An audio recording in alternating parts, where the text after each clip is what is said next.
Kumusta sa inyong lahat? Dito naman tayo sa vlog natin ngayon gabi sa Batang Quiapo niluluto. Unang-una sa lahat ito ay teaser video lamang para ma-update sa Batang Quiapo. Salamat, huwag kalimutan follow at subscribe ang channel. Ayon nga di makahinga si Roda sa pangyayari dahil nawala na ang lahat sa kanya pera at bahay.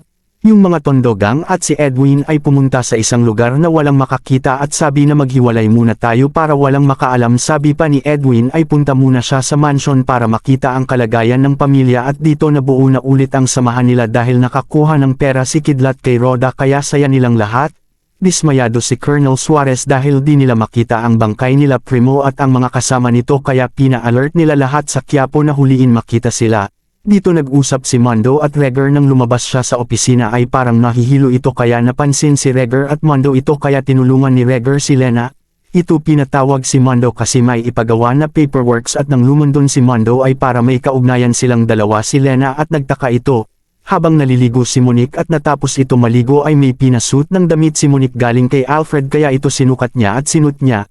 Ito si Roy ay tumawag kay Ramon at humingi ng dagdag na supply kaya sinabi ni Ramon na punta ka na lang sa mansion at doon si Papa siya na bahala sayo. Dito binigyan ulit ng maaling kwentes si Monique at nahiya pa si Monique dahil dami na naibigay ito. Dito ay tumawag si Roy kay Don Julio kung saan nagpaalam ito sa kanya na kuha ng supply kaya ito pinapunta sa bahay. Dito nakita niya mag-asawang Marzang at Nita na sinabihan na huwag muna kayo dito sa baba. At may bisita ako. Dito ay pumunta si Elsa sa selda nila ni Tanggol at dinalhan ng supply na pagkain at natuwa sila ito. Si Ben at Tanggol ay nag-usap dahil sa kabutihan ng tao sa ibang selda. Kaya, sila ay nagluto na ito na masarap na pagkain. Dito ay pumasok si Warden sa selda at tinawag si Mayor. Dito ay nagtaka si Tanggol at kinausap si Ben. Ito yan ang sabi ko sa iyo na may kababalaghan ang nangyari dito sa kulungan. Sinabi ni Bong sa mga kasama niya na ligpitin ang mga kasama ni Tanggol bago ako bumalik sa kulungan kaya ito sinabi sa kasama niya. Ito si Warden nagsignal na kay Bong na aalis na sila. Umalis na si Bong, sila Lucio, Turco, Bart Ing, si Primo ay hinahanap nila si Ninang yung dati kinakasama ni Lucio. At umakyat sila sa taas dito nakita nila si Ninang. At dito ay kaibigan din nila dati si Primo at dito pinatuloy sila sa bahay ni Ninang.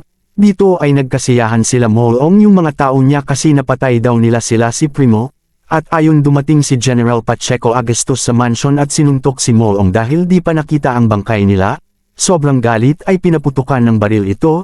Dito pumasok sa loob si General Pacheco Agustos at galit ito kay Primo dahil gusto niya si Amanda mapunta sa kanya. Abangan bukas sa Batang Quiapo, huwag kalimutan subscribe at follow ang channel para ma-update sa Batang Quiapo. Salamat po.